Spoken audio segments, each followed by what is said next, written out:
おはようございます。ホテルの部屋から出るときに掃除のおばちゃんに挨拶をすると、おばちゃんがエレベーターのボタンを押してくれて朝から心が温かくなりました。そして朝の10時30分、チェックアウトギリギリまで寝ていました。まずは、朝ごはんを食べに行きたいと思います。昨日行った助さんうどんの少し南側にある、こちらのお店でチキン南蛮を食事したいと思います。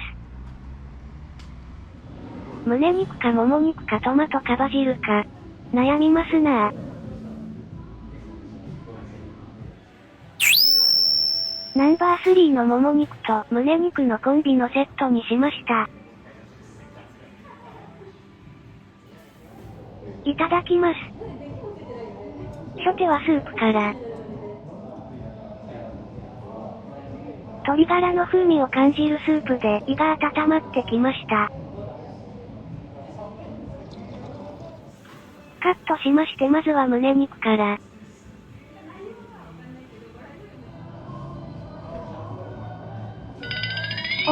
カラッと揚がってジューシーなんだけど、鶏肉の味が奥深い胸肉のチキン南蛮。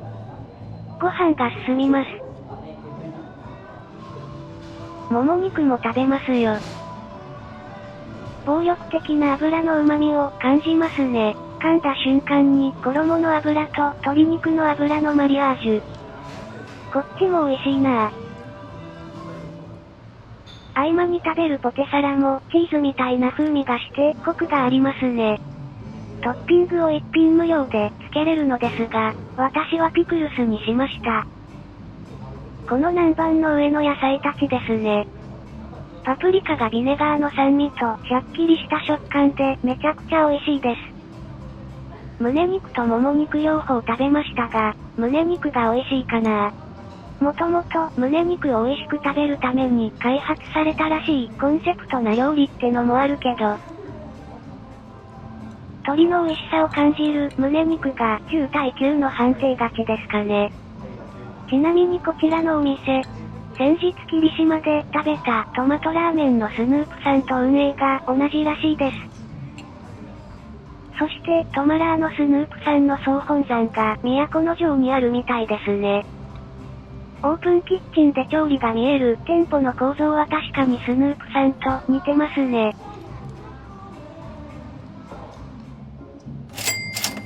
美味しかったです。ごちそうさまでした。いやー美味しかったですね。なんか甘いもの食べたくなってきましたね。5分ほど運転しまして、都城の卸売市場に来ましたよ。卸売市場の道の駅的なお店です。パフェ。店内にフルーツがディスプレイされていますね。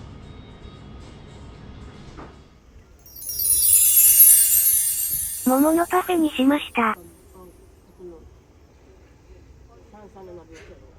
いただきます。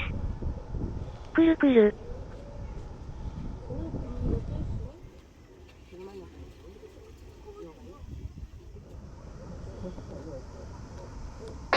なんということでしょう。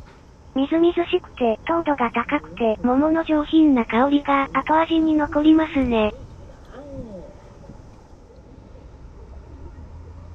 歯に力を入れると水風船が破裂したように口の中に桃の果汁が溢れまくります。アイスクリームはミルク感をたっぷり感じるバニラアイスソフトクリームでして、桃牛乳を飲んでるような感覚です。熊本県八代市の桃って書いていましたが、これは美味しい桃だなぁ。そして天気がいいので青空の下食べるパフェがめちゃめちゃ美味しい。というか気持ちいい。私は桃のパフェを食べましたが、イチジクのパフェやメロンのパフェ、マスカットのパフェ、メロンを半分に切って種のところにアイスクリーム入れたやつなど、他にも美味しそうなパフェがたくさんありました。最後の方は、げんこつみたいなサイズの桃がゴロゴロ入っています。最後はアイスクリームを飲んでフィニッシュ。桃がこんなに入ってるのに、お値段驚異の950円。ごちそうさまでした。ゴリゴリのスイーツ店じゃなくて、卸売市場の中にあるので、私みたいなおっさんでも立ち寄りやすいのがありがたかったです。それでは少しドライブしまして、住宅街を抜けて、豚骨ラーメンとか美味しそうですね。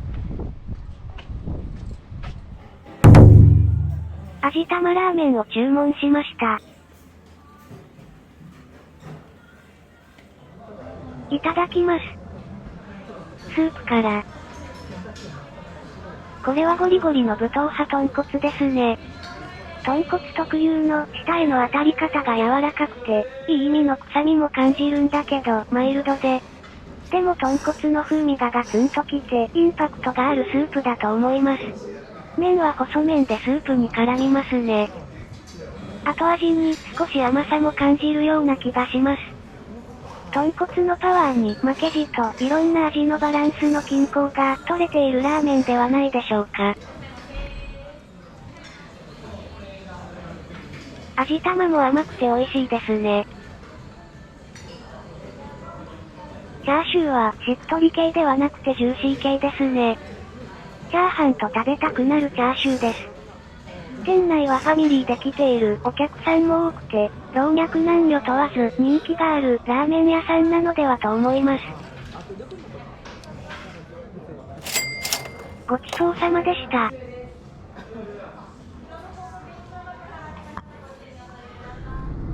いやーまだお昼の1時です。2時間でサクッと3食食べちゃいましたね。それでは観光地を巡りながら鹿児島へ向かいましょう。25分ぐらい車を運転しまして、鹿児島県に入りました。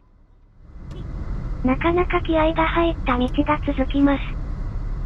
対向車来たら涙目ですね。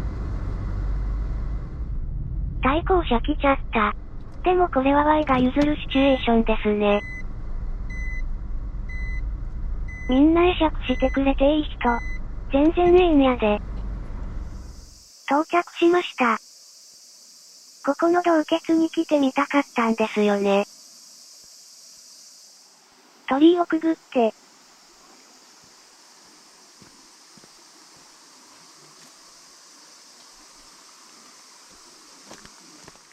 幅 14.9 メートル、高さ 6.4 メートル、全長 209.5 メートルの洞窟みたいです。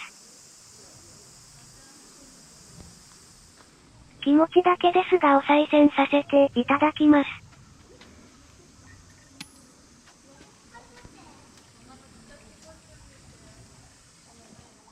火砕流堆積物中に形成された洞窟としては日本最大級とのことです。こちらに来たかった理由がただ単に洞窟と鳥居って組み合わせがかっこよさそうって感じなのですが、しっとりした空気感でめちゃめちゃ神聖な雰囲気で、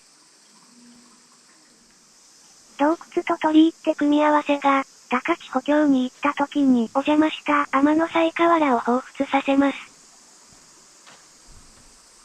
鳥居と洞窟と空と緑がいい雰囲気ですなぁ。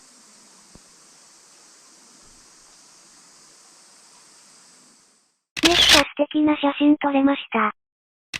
Google マップの有識者の話では、ももクロのライブ用映像のロケ地に数年前になって、それで有名になったらしいです。いやー神秘的なパワースポットです。それでは次の観光地へ向かいましょうか。すごいパワーもらった気がするので、何かいいことあるといいなぁ。この時この数時間後、圧倒的幸運が舞い降りることを、この男はまだ、知らない。次は40分ぐらい運転しますよ。31号線を西へ、霧島方面へ向かいます。なかなか気合が入った山道を通ります。窓を開けると硫黄の匂いがしますね。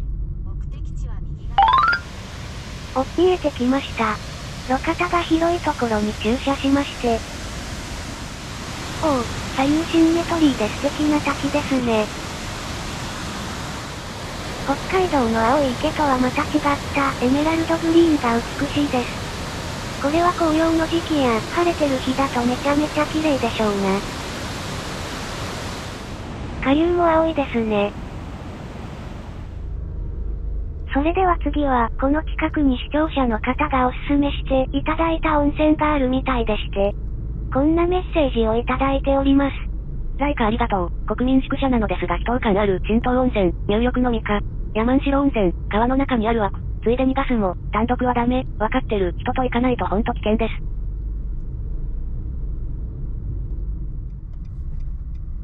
秘湯とか胸熱ですね。5分ほど運転しまして。到着しました。この建物が温泉なのかな。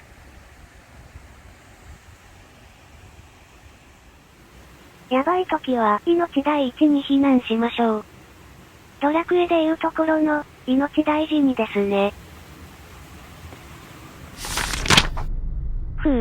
気持ちいい温泉でした。入湯料は600円で、内湯が1つ、露天風呂が1つ。露天風呂は男女共用で混浴です。さっきの青い川みたいな少しエメラルドグリーンで乳白色な泉質で、シャワーはなくて温泉でかけ湯をします。洗い場は3つありましたが蛇口は水。硫黄の香りがめっちゃしましてこれぞ源泉というお風呂でした。撮影禁止だったので Google マップの写真はだいたいこんな感じです。オープンな露天風呂で自然との一体感を感じました。それではもう3時過ぎなので鹿児島空港へ向かいましょう。とんでもなくお風呂の湯気が出ています。看板にも書いていますが、視界を遮るレベルですね。これは強烈ですなぁ。以前宿泊したことがあるラビスタ霧島ヒルズの近くを通過しまして、鹿児島空港の近くに戻ってきましたよ。お風呂に入ったし、喉が渇いてきましたね。空港の近くにある。また来ちゃった。まずは特選煎茶を。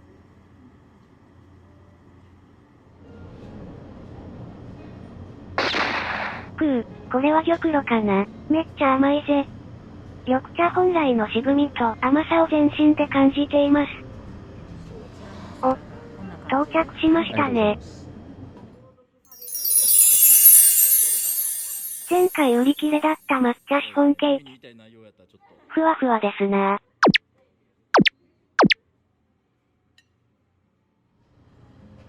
では抹茶シフォンケーキを。まず、高級羽毛布団みたいに柔らかいです。そしてお茶の風味をめっちゃ感じます。続いて抹茶アイス。お茶からお茶のワンツーにノックアウトしそうです。からの特選茶。緑茶風呂に沈められたようなお茶満足度です。次はこんな感じで小豆も乗っけてみて、一緒に食べてみますよ。はい優勝、うまいに決まってんだよな。小豆も多分粒あんで、噛んだ時のプチッと感がいいですね。ちなみになのですが、お店のスタッフの皆さんが私が2週間前に利用させていただいたことを覚えてくださっていて、私がインスタに投稿した文章が今吉製茶さん社内の朝礼で読まれるという珍事があったようです。お伝えしないのも失礼かなと思い、インスタだけじゃなくて動画投稿者ですとお話しして、実は薩摩仙台旅行後編の動画にもアップさせてもらっていますとカミングアウトさせていただき、お礼を伝えさせていただきました。私が YouTube の画面見てもらいながら、という具合で動画にさせてもらったんですよと言うと、スタッフのお姉様が、だから先週からお客さん多いんですね。そうですね。まあ動画投稿したの昨日の夜なん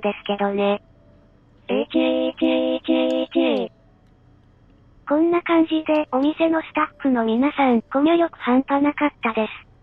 とてもフレンドリーで親切でお茶のことをいろいろ教えてもらえて楽しかったです。美味しいお茶でした。お茶の底も透明なハートになっていて可愛いですね。このサプライズ。天下一品のラーメン食べたら丼に明日もお待ちしてますって書いてるやつを思い出しました。緑茶は2回飲めるみたいです。この途中までお茶が入っている時にお茶がハートなのもさりげなくおしゃれです。2回ハートを楽しめます。そして追加で抹茶大福。カットします。カットしました。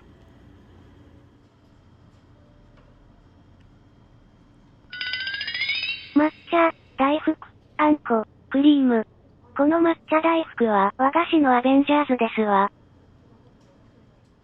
美味しい抹茶や緑茶って単体でも美味しいし、他の食材と合わせても美味しくて、可能性の獣。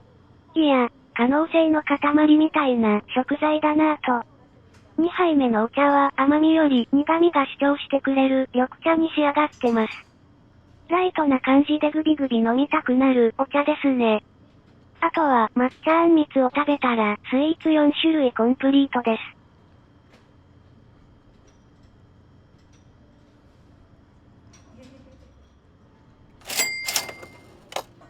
大正6年創業は伊達じゃないですね。今回も感服いたしました。ごちそうさまでした。いやー美味しいお茶と素晴らしい接客で心も喉も潤った気分です。そして車に戻って買っておいた新潟最終レースの馬券を見ると、なんじゃこりゃー。1000円で10点買っておいた競馬の3連複の馬券が的中しとりますがな。しかも123倍ついてます。いつも毎週2万円入金して、土日それで遊ぶのですが、今週は10万円勝利。Twitter でつぶやいたやつですが、皆様いいねありがとうございました。今吉製茶さんでたくさん笑顔になったので、笑う角には福来たるってやつなのか、パワースポットのおかげなのか、とりあえず勝ったからよし。さてさて旅行に戻りまして、ちょっと体からさっきの源泉の匂いがするので、このまま飛行機に乗ると迷惑がかかりそうなので、こちらでお風呂もう一回入ってきます。ふぅ、気持ちよかったです。今回も丸山動物園のハンドタオルのみで戦いました。入湯料驚異の320円。私はシャンプーは買ったので、追加で110円。大きい内湯が一つでその中に、電気風呂、ジャグジー、ジェット湯があります。洗い場は10カ所ぐらいでした。サウナがマックス8人くらい座れるサイズで温度は90度。水風呂は私でも入れる、冷たすぎない、ちょうどいい温度の水風呂でした。露天風呂はありませんが、空冷用の椅子は2脚置いてくれています。窓からはもみじの葉っぱが見えて秋になるといい景色になるだろうなと。客層はおじいちゃんがたくさんいましたが、大体知り合いなのか仲良さそうでした。サウナでの迷惑行為。俗に言うドラクエ行為をする客もおらず、地元愛に溢れる素晴らしい銭湯でした。前回利用したアイラ市のクスの湯も良かったですが、ここの銭湯もいいですなぁ。300円400円でサウナ付きの温泉入れるとか、ご近所の皆様がマジで羨ましいです。近所にあったら毎日仕事終わりに入りに来ますよ。さて、そろそろレンタカーを返す時間ですね。返してきます。空港に着きました。結構時間がギリギリなので制限エリアに入ります。バッテラ買ってきました。バッテラと焼きサバが3個ずつ入ってるみたいです。いただきます。バッテラから。サバが柔らかくて、昆布の風味と酢飯の調和が取れていますね。焼きサバは、サバのジューシー感を感じる押し寿司です。こちらはサバのおにぎりを食べている感覚です。制限エリア内のカフェで買ってきましたが、昔食べたカンパチ丼も美味しかったです。今日はフードメニューは全部売り切れていました。これでなんとかお家までお腹が持ちそうです。ごちそうさまでした。それでは飛行機に乗り込みます。旅行のレビューをさせていただきたいのですが、夜便なので今回も背景を変更させていただきます。さてこれにて宮崎県都城旅行も終了です。まずは2日目のリザルトですが、車 72km、3時間5分、訪問箇所12箇所、歩きのデータは出なかったです。そしてこの2日間で使った食事代ですが食事に関してですが、当初の目的の生つくねも生レバーも新鮮で、スペシャルランチはバラエティ豊かで、焼肉はすごいクオリティで、桃のパフェは果汁まみれで、抹茶シフォンケーキを食べることもできて、大満足な旅となりました。冒頭でもお話しした通り、都城市はふるさと納税2位はさすがですな。ってぐらいお肉系が美味しかったですね。あと最近、鹿児島空港を利用することが多いので、鹿児島空港周辺を探索するのが楽しいです。飛行機乗る前の、ちょっとした時間で温泉入ったり、お茶を飲んだり、久しぶりに霧島市ステイもやってみたいなって今思っています。だけどホテルがいいお値段するんだよな。おっと、それではそろそろお別れの時間ですね。いつも最後までご視聴いただき、誠にありがとうございます。都城商業高校から三股町へ続く道ですが、この道が私的に今回のベストショットです。次回もお会いできれば幸いです。ありがとうございます。もし動画が面白ければ、チャンネル登録、お願いいたします。